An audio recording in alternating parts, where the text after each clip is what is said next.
Hello everyone, I am Pooja Rawat and welcome back to CUET by Adda 24/7। आज के session में हम लोग क्या पढ़ने वाले स्टूडेंट, आज के सेशन में ईव ऑफ इंडिपेंडेंस यानी जब ब्रिटिश रूल इंडिया में था तो उस टाइम इंडिया की डेमोग्राफिक कंडीशन क्या थी, एज वेल एज इंडिया में जब ब्रिटिशर्स थे तो इंफ्रास्ट्रक्चर डेवलपमेंट किस तरह से हुआ था, ये हम लोग देखने वाले हैं। आज का वीडियो बहुत ज्यादा इंपॉर्टेंट होने वाला है क्योंकि आज के वीडियो में आपके बोर्ड्स प्लस CUET दोनों में से ही बहुत ज्यादा क्वेश्चंस बनते हैं बेटा। अगर हम ईयर्स की बात कर लें, अगर हम डेटास की बात कर लें तो इस वीडियो में से बहुत ज्यादा क्वेश्चंस बनेंगे। आज जो हम लोग कॉन्सेप्ट पढ़ने वाले हैं इसमें से बहुत सारे क्वेश्चंस बनेंगे बेटा। चलिए शुरुआत करते हैं। ईव ऑफ इंडिपेंडेंस के टाइम डेमोग्राफिक और बेटा इंफ्रास्ट्रक्चर की क्या कंडीशन थी, इंफ्रास्ट्रक्चर कितना डेवलप हुआ था, आगे जानते हैं। शुरुआत करेंगे तो इससे पहले वाले वीडियो पे थोड़ा सा हम लोग डिस्कस कर लेते हैं। इससे पहले वाले वीडियो में हमने क्या पढ़ा था, हमने पढ़ा था कि जब ब्रिटिशर्स इंडिया में थे तो एग्रीकल्चर की कंडीशन बहुत खराब थी। एग्रीकल्चर हमारा स्टेगनेट हो गया था, बहुत ज्यादा क्या हो गए थे, अंडर डेवलप्ड हो गया था बेटा। इसके अलावा इंडिया का अगर हम इंडस्ट्रियल सेक्टर की बात करें तो इंडस्ट्रियल सेक्टर बिल्कुल ही डिस्ट्रॉय हो गया था, हैंडीक्राफ्ट इंडस्ट्री डिस्ट्रॉय हो गई थी और इंडियन मार्केट में सिर्फ ब्रिटिश गुड्स से ही क्या हो गया था, इंडियन मार्केट भर गया था स्टूडेंट, ये हमने देखा था। और फॉरेन ट्रेड में ज्यादातर ट्रेड किसके साथ हो रहा था, ब्रिटेन के साथ हो रहा था। इंडिया से रॉ मटेरियल जा रहा था और ब्रिटेन से फिनिश गुड क्या हो रहा था, बनके इंडियन मार्केट में ही आ रहा था।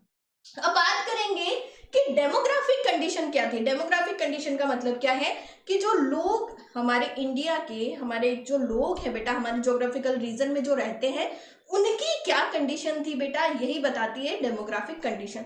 तो क्या डेमोग्राफिक कंडीशन थी जब ब्रिटिशर्स इंडिया में थे, तो सबसे पहले बात, demographic condition during the British rule exhibit all the feature of stagnant and backward Indian economy.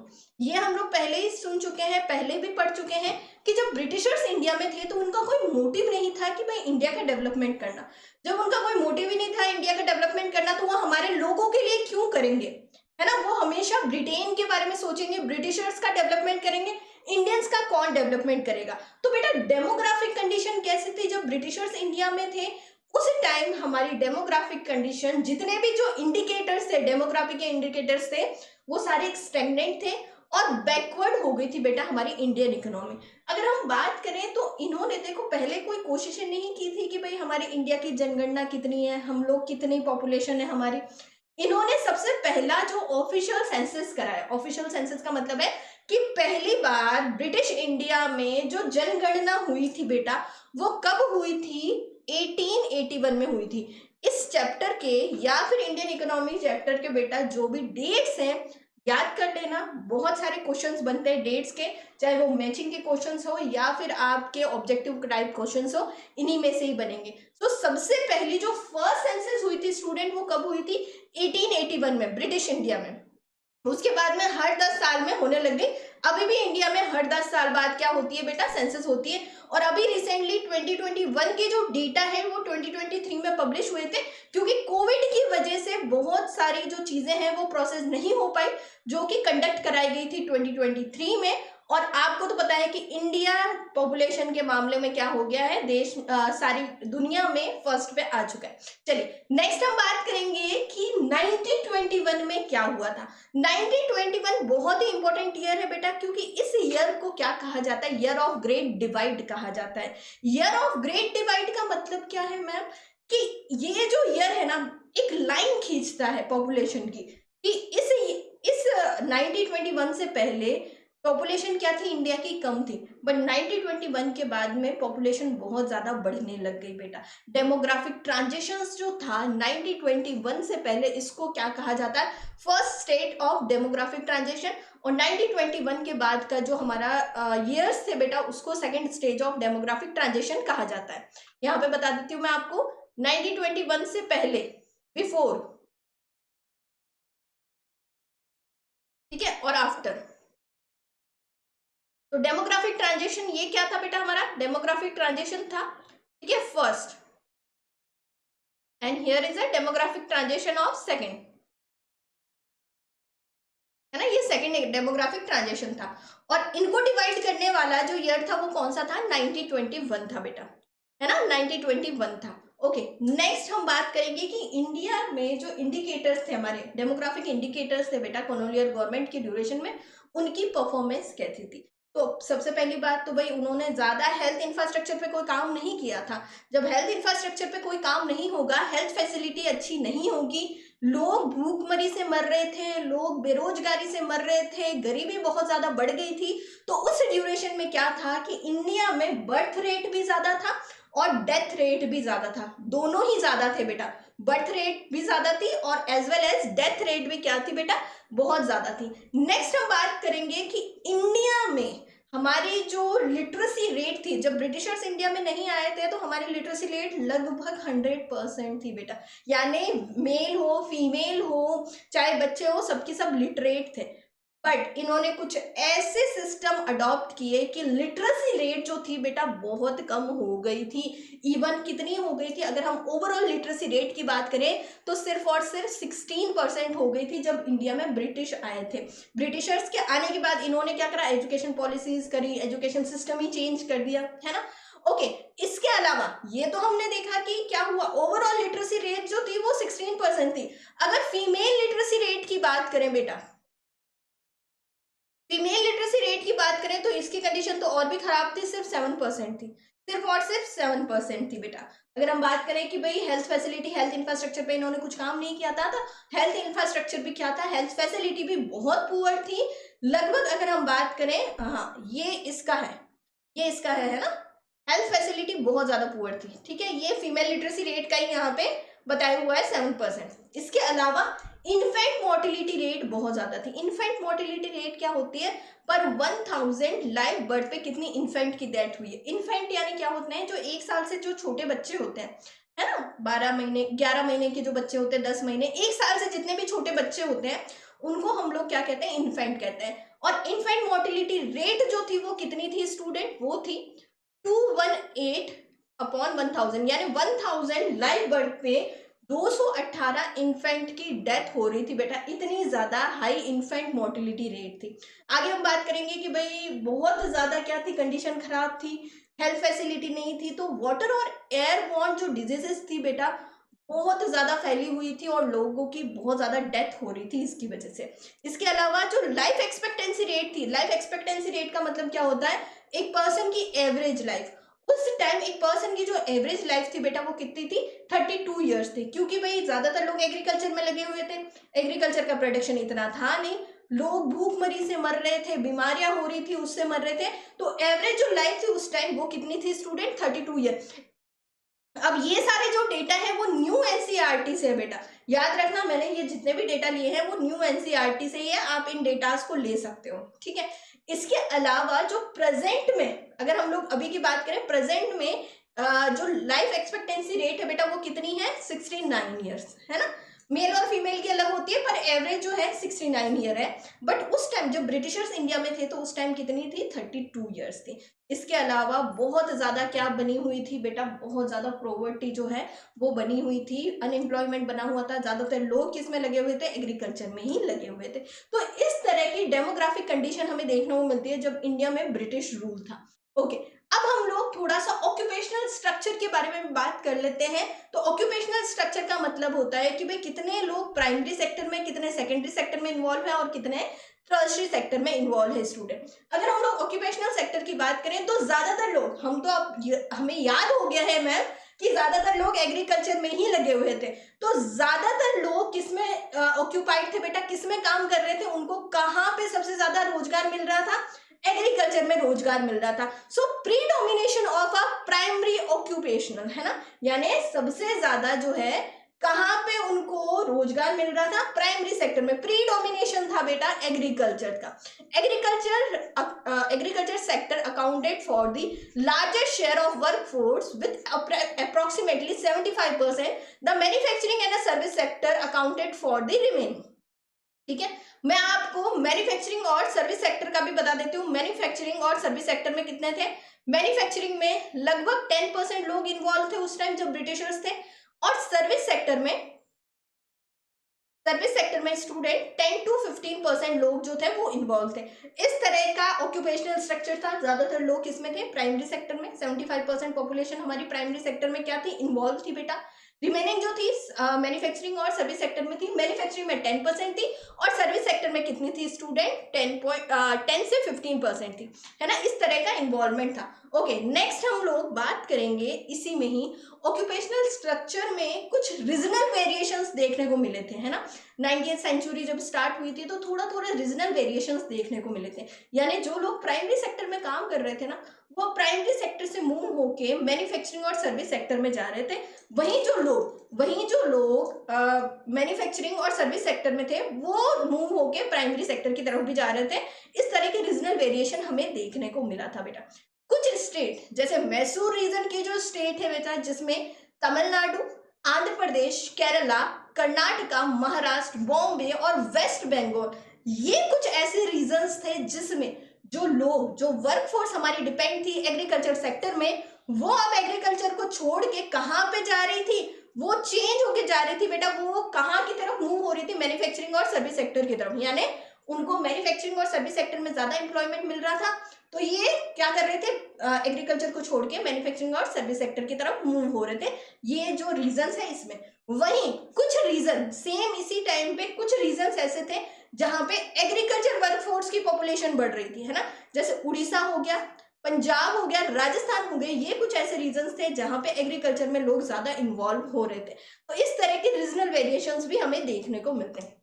Okay, अब बात करते हैं बहुत ही इंपॉर्टेंट जो हमारा टॉपिक है बेटा, इंफ्रास्ट्रक्चर की, जो उसने बहुत सारा चेंज कर दिया हमारी इंडियन इकोनॉमी को। चलिए बात करते हैं इंफ्रास्ट्रक्चर के बारे में। और एक तरह से इंफ्रास्ट्रक्चर की देन जो इंडिया में कहते हैं कि भाई थोड़ा बहुत जो डेवलपमेंट हुआ है, उसमें इंफ्रास्ट्रक्चर का ब्रिटिशर्स का बहुत अच्छा कंट्रीब्यूशन माना जाता है। तो एक बार देख लेते हैं कि इन्होंने किस तरह से इंफ्रास्ट्रक्चर डेवलप करा बेटा। सबसे पहले बात करते हैं रोड्स की। इन्होंने क्या करा? रोड्स बनाए। बट सबसे पहले देखो, ब्रिटिशर्स ने कोई भी काम किया ना, उनका पहला मोटिव क्या था? उनको खुद को बेनिफिट होना, यानी कि ब्रिटिशर्स को खुद को बेनिफिट होना, ये उनका प्राइमरी मोटिव था बेटा। तो उन्होंने जो रोड्स बनाए, वो रोड्स क्यों बनाए?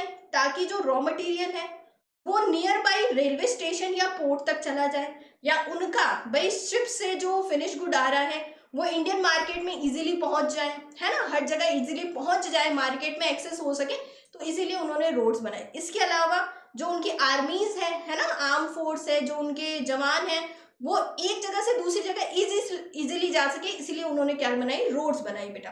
The colonial administration could not accomplish much on construction of a road due to scarcity of a fund. ठीक है। अब बेटा कॉलोनियल जो गवर्नमेंट थी बेटा, ब्रिटिशर्स जो गवर्नमेंट थी, उन्होंने कंस्ट्रक्ट तो करी रोड्स, बट उन्होंने ना पूरी अच्छी तरह से कंस्ट्रक्शन नहीं करा। मतलब पूरी अच्छी तरह से उन्होंने इंफ्रास्ट्रक्चर सेटअप नहीं करा, क्योंकि वो हमेशा ये कहते थे कि भाई हमारे पास फंड्स नहीं है, हमारे पास पैसा नहीं है। ठीक है। इन्होंने जो रोड बिल्डअप करी थी, उनका प्राइमरी सर्व्ड जो था, इंटरेस्ट जो था बेटा, वो क्या था? कि आर्मी जो है एक जगह से दूसरी जगह इजीली मोबिलाइज हो जाए, और रॉ मटेरियल जो है इजीली क्या हो, एक जगह से दूसरी जगह शिफ्ट हो जाए। इनका मेन मोटिव था बेटा। There always remained a acute shortage of all weather roads in a reach out of a rural area during a rainy season। ठीक है। इन्होंने कोई ऑल वेदर्स की रोड्स नहीं बनाई थी।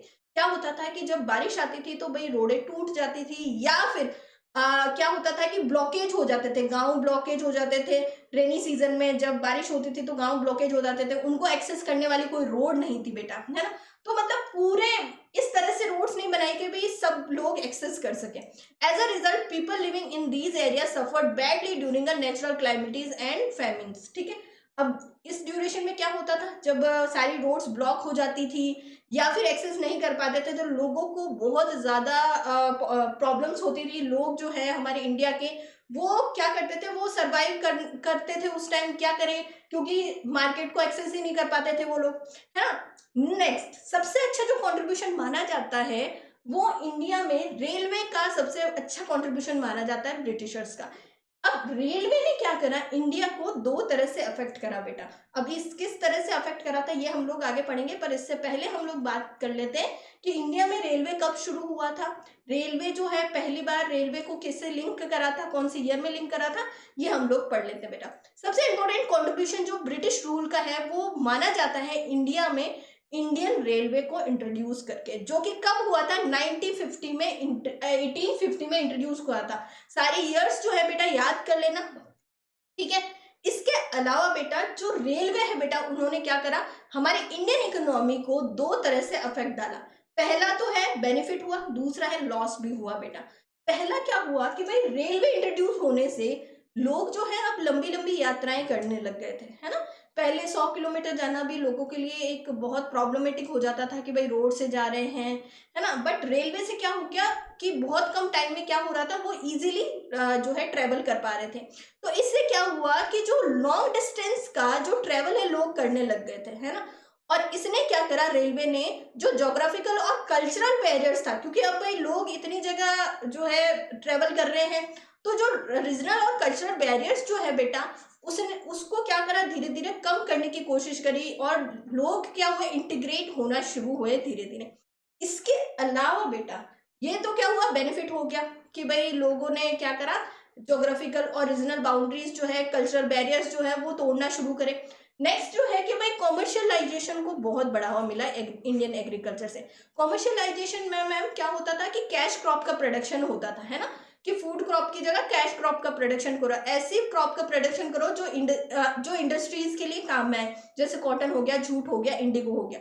अब इससे क्या हुआ कि भाई रेलवे के इंट्रोडक्शन से जो कैश क्रॉप है वो इजीली जा रही थी, है ना, बहुत ज्यादा मात्रा में जो है एक जगह से दूसरी जगह जा रही थी। तो इससे कॉमर्शियलाइजेशन ऑफ एग्रीकल्चर को क्या हुआ, बहुत ज्यादा बेनिफिट हुआ। और इसने क्या करा, एडवर्सली अफेक्ट डाला हमारे इंडियन एग्रीकल्चर में। और इससे क्या हुई, जो सेल्फ सफिशिएंसी वाली जो चीज है ना, कि भाई हम लोग सेल्फ सफिशिएंट होंगे, हम फूड ग्रेन में सेल्फ सफिशिएंट होंगे, तो उसको कहीं ना कहीं अफेक्ट डाला था बेटा, ठीक है।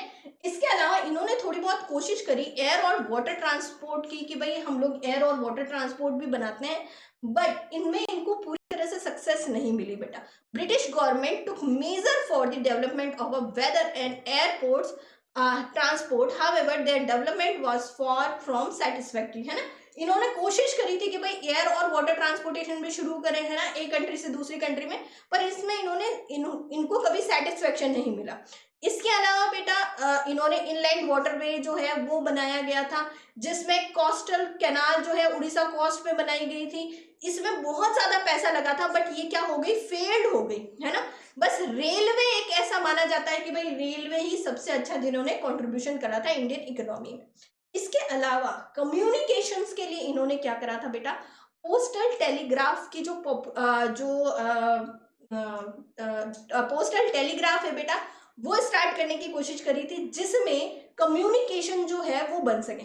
और जो पोस्ट टेलीग्राफ जो है उस टाइम का मोस्ट पॉपुलर जो कम्युनिकेशन टूल्स है उसको माना जाता था। आपने टेलीग्राफ देखा होगा, अगर नहीं देखा है तो आप जरूर सर्च करना, आपको इंटरनेट पे मिल जाएगा बेटा कि टेलीग्राफ कैसा होता था। कुछ इस तरह से होता था, है ना, जिसमें आप छोटा सा मैसेज लिख के इजीली भेज सकते हो। आप लोगों ने चिट्ठियां सुनी होगी, है ना, कि भाई एक जगह से दूसरी जगह जाने के लिए पहले चिट्ठियों का यूज होता था, फिर जो है लैंडलाइन फोन आया, फिर नॉर्मल फोन आया, है ना, मोबाइल आया, एंड देन स्मार्टफोन आया, है ना। तो पहले के लोग उस टाइम कम्युनिकेशन करने के लिए कि भाई मुझे कहीं किसी को इन्फॉर्मेशन भेजनी है, तो लोग क्या करते थे, टेलीग्राफ का यूज करते थे, ठीक है। ये थोड़ा सा ना एक्सपेंसिव सिस्टम था, मतलब थोड़ा पैसा ज्यादा लगा था इसमें गवर्नमेंट का।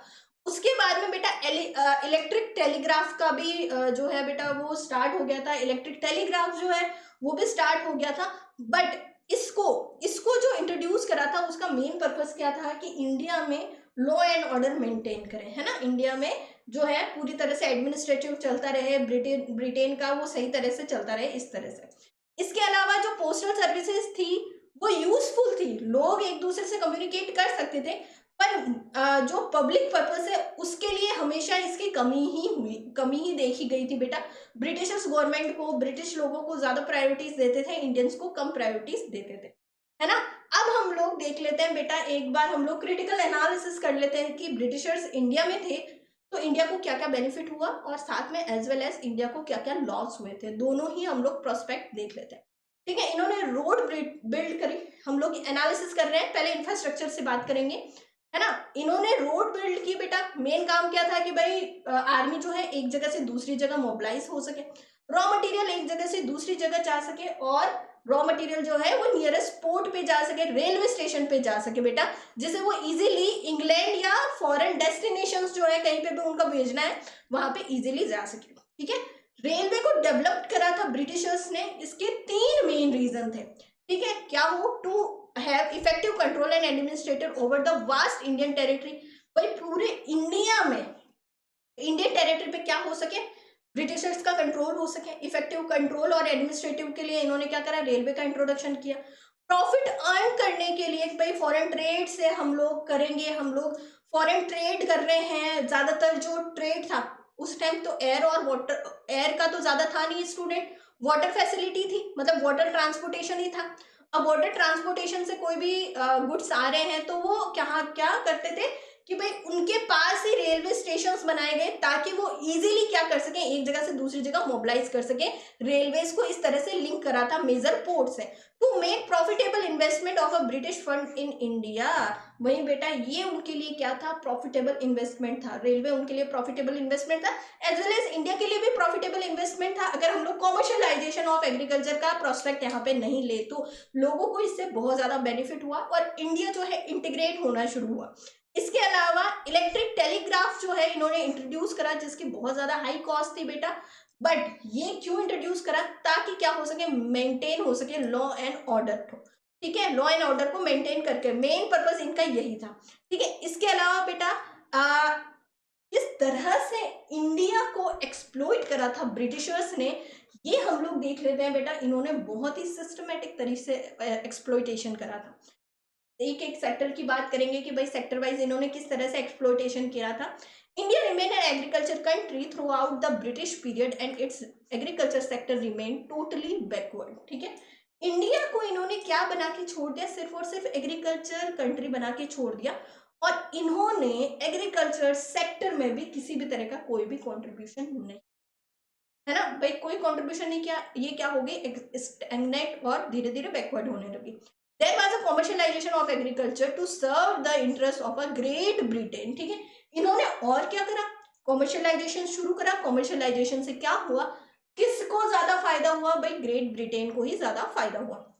The British rule never tried to modernize the prevailing industry structure of India. There is a large state destruction of a world-famous handicraft and a cottage industry in a country। ठीक है, इन्होंने क्या करा भाई, इन्होंने कभी भी हमारी इंडस्ट्री को डेवलप करने की कोशिश नहीं करी।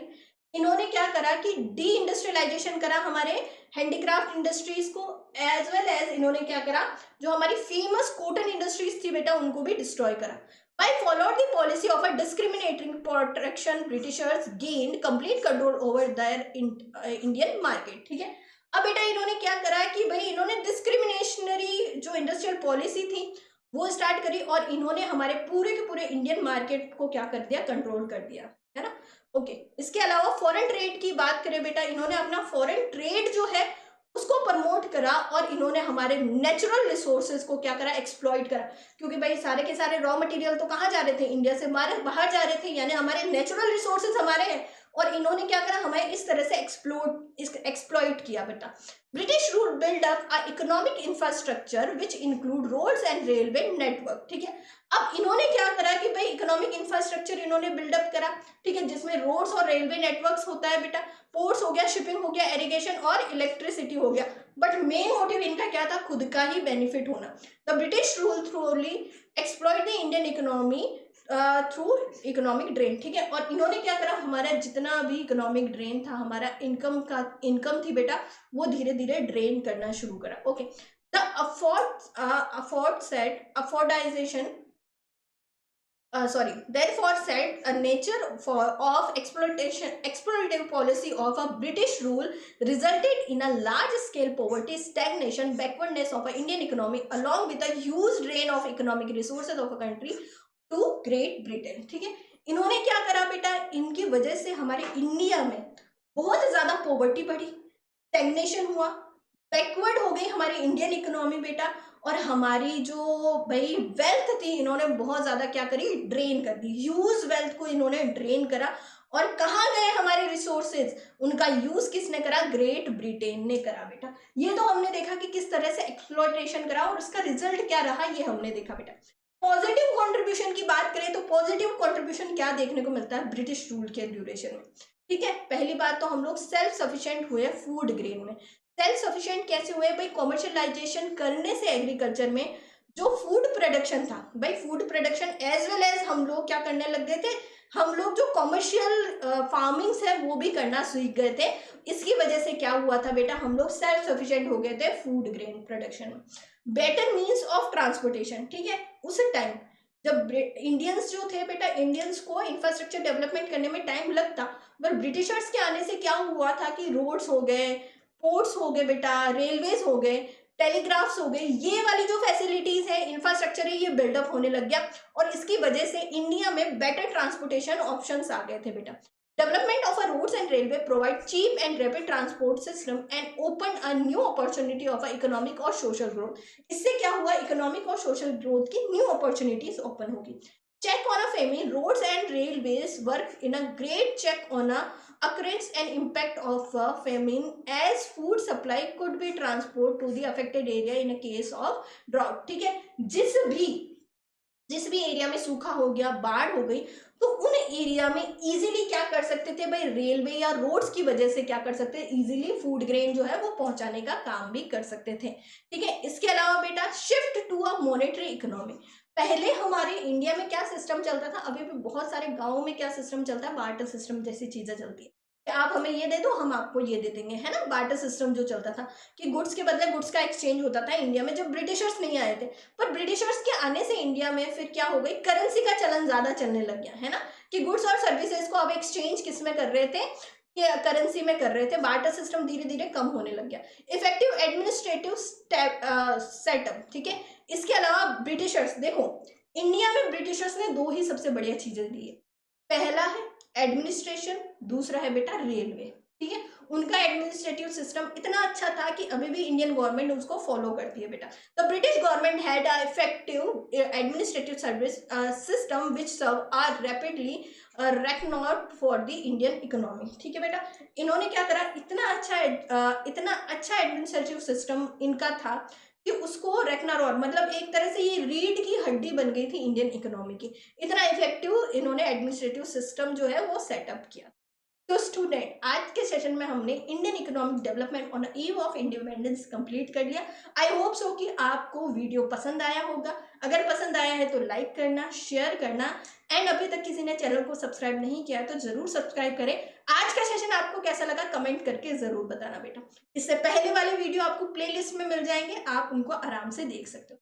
इसके अलावा अगर आप कोशिश कर रहे हो, अगर आप ट्राई कर रहे हो बेटा बोर्ड और सीयूईटी दोनों को ही क्रैक करने की और ड्रीम यूनिवर्सिटी में एडमिशन लेने की, तो आप सभी के लिए आ चुका है बेटा हमारा समर्थ बैच। इस बैच में आपको क्या मिलेगी, 500 आर्ट्स की 2 वे इंटरेक्टिव क्लासेस मिलेगी, 8000 आपको क्वेश्चंस का कलेक्शन मिलेगा, आपको लाइव के साथ साथ रिकॉर्डेड क्लासेस भी मिलेंगी। अब इनरोल होने के लिए आपको क्या करना है, इनरोल होने के लिए आपको जाना बेटा अड्डा 247 पे। सबसे पहले आपको गूगल पे जाके सर्च करना है अड्डा 247।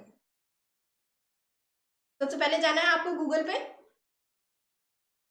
है ना। गूगल पे जाके क्या करोगे, आप सर्च करोगे बेटा अड्डा 247 को। ओके, जैसे ही आपने अड्डा 247 सर्च किया तो आपके सामने ये वाला पेज ओपन हो जाएगा बेटा। अब यहाँ पे हमें कहाँ जाना है, ऑल कोर्सेज में जाना है। कहाँ जाएंगे हम लोग, ऑल कोर्सेज में जाएंगे, यूजी एंट्रेंस एग्जाम में जाएंगे, सीयूईटी में जाएंगे। अगर आप कॉमर्स से हो तो कॉमर्स को चूज करना है, अगर आप आर्ट्स से हो तो आर्ट्स को चूज करना है। कॉमर्स से हो तो आपने कॉमर्स को चूज किया बेटा। अब देखिए समर्थ बैच है, ठीक है, पूरी तरह से बेटा हमारे लिए, हम आपके लिए, हमारे द्वारा आपके लिए बनाया गया यह बैच है बेटा, जिसमें आपका सीयूईटी 2024 को टारगेट रखा है, प्लस आपके बोर्ड्स की भी प्रिपरेशन होगी।